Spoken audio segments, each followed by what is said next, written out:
What is going on, everybody? Back again here for Rolling Out.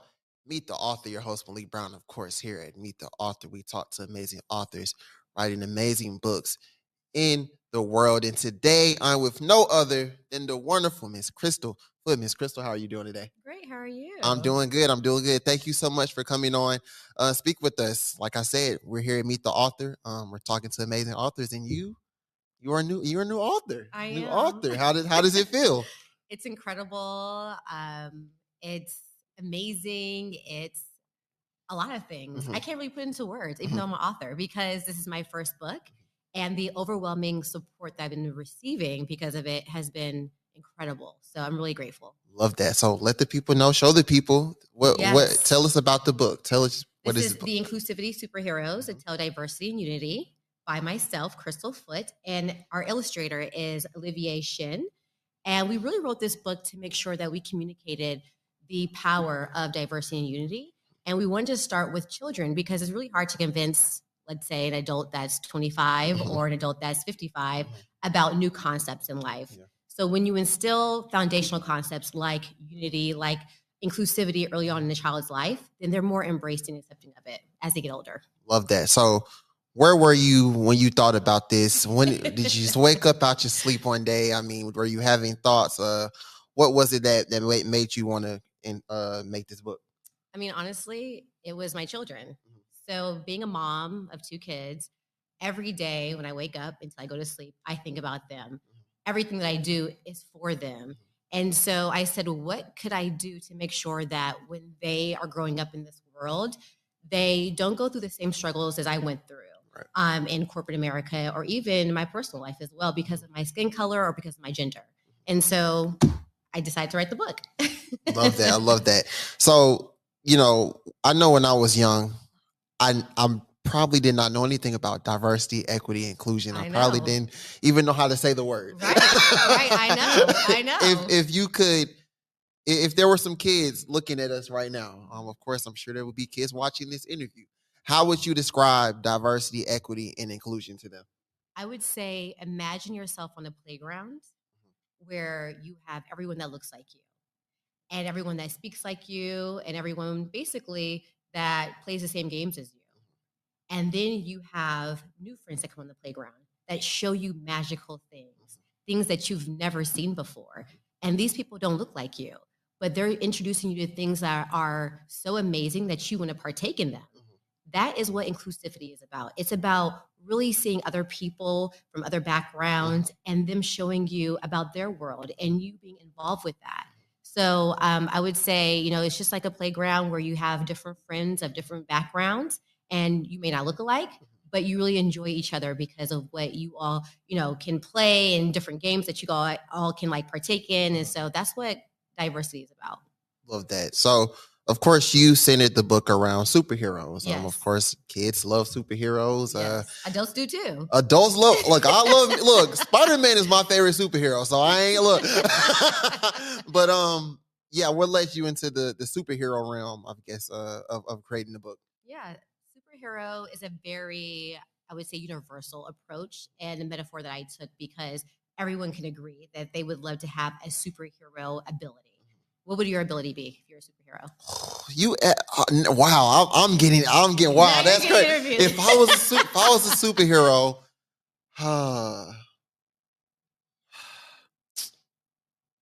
maybe time travel. Yes. Would you go back or go forward? Why would I go back or forward? I'll go both. I'll go both, but I might go forward. Okay. I might go forward. Why? I have this thing with they always say I guess anxiety is about the future. I have anxiety. So it's I want to know what's going to happen before it happens. Yeah. So I can be prepared. I know that's so crazy, but it makes sense in my head. Right. As long as it makes sense to you, that's totally fine. Like some type of Raven Simone type thing. Oh my gosh, that was good. Good look too.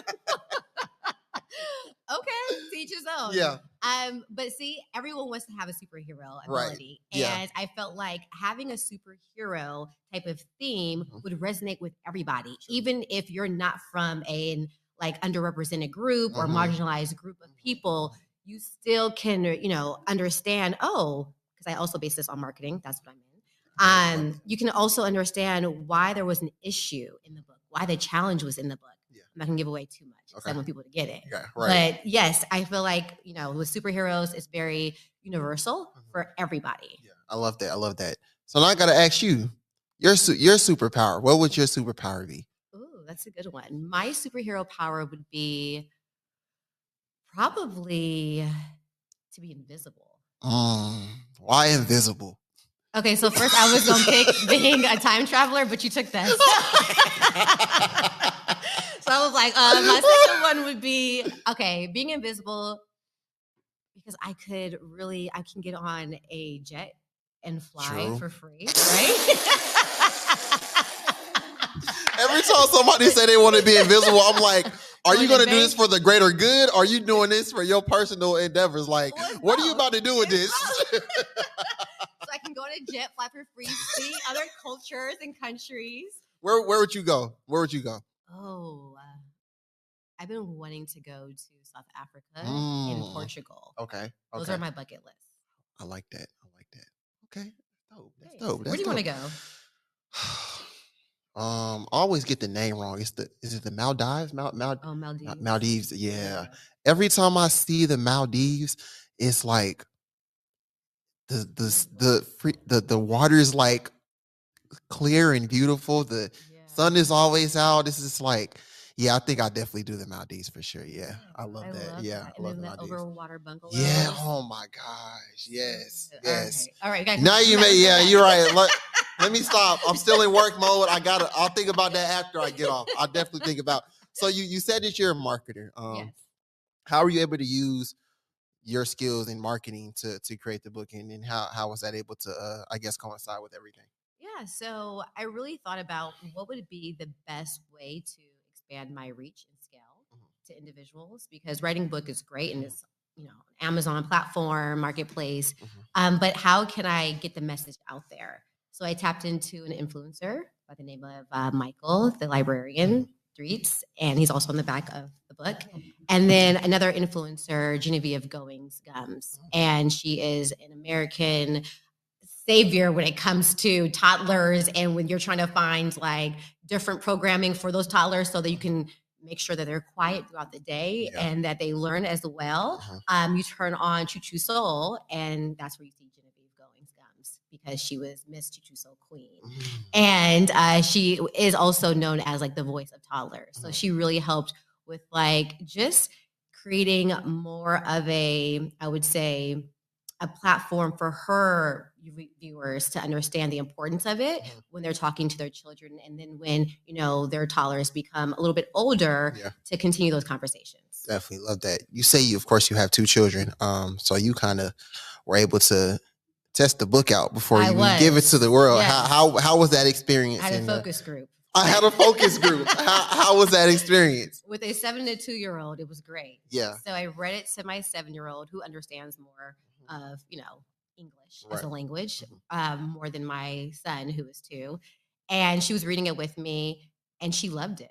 And she was like, I love this because I can see myself in this book. And that's very important for the readers to see themselves in this book, right? It's not just of one person or of one, background or whatever. It is of everyone.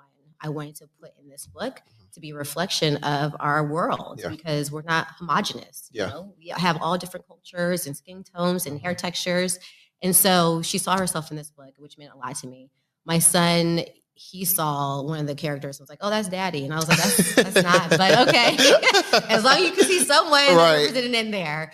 But they gave me great feedback and they were really just dialed into making sure that they understood the meaning of it. And we had further conversations about how we can make sure that we carry this out on a day-to-day basis, whether we're at school or with our family. So they loved it. I know over the past few years, of course, DEI has been a major conversation with adults. But why do you think it's even more than ever more important for kids to know about DEI more than maybe us adults? So what really is mind-blowing to me is that the individuals who are causing a fuss about it aren't coming from underrepresented communities. Mm-hmm. They don't know how it is to be on the other end, Mm-hmm. right? Of not getting funding, Mm-hmm. of not getting positions in corporate America, of not going to certain schools Mm-hmm. because they have always lived a privileged life. Mm-hmm. And so because they didn't grow up with this book, Right. they don't understand what inclusivity means. Mm-hmm. They don't understand the power of DE&I. Mm-hmm. And so, it's really heartbreaking to see people's opposing view towards it. Mm-hmm. Because also, if we want to just look from a number standpoint and a revenue standpoint and data, you can see that organizations in schools that are diverse, they have the highest rate of return, highest growth of revenue, because they have fresh perspectives from different groups of people. Yeah. And the ones that don't, they suffer. Right. They don't know how to pivot because everyone's thinking the same and no one's coming from diverse backgrounds. And then sometimes those companies also have to spend a lot of money to hire outside firms to help them with that. Yeah. So at the end of the day, DE&I is very near and dear to my heart because I am in an industry where it's being impacted. Right. And I just want to say for those organizations who are rethinking that, don't rethink it to get rid of it. Rethink it to make it better. Yeah. And that's it. Love that. Thank you. As